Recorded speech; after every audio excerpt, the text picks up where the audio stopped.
Pendidikan tidak hanya melihat bagaimana siswa mampu menyelesaikan tugas pokok di sekolah seperti ulangan umum maupun UN. Dalam pendidikan, pengembangan potensi, kreativitas maupun inovasi siswa juga perlu mendapat perhatian serius. Inilah yang dilakukan salah satu sekolah favorit di Denpasar.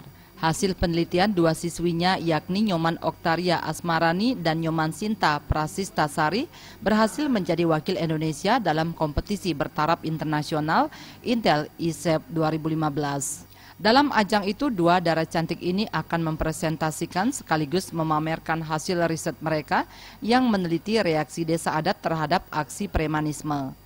Ada dari 70 negara, 1.700 finalis bakalan berkompetisi di sana.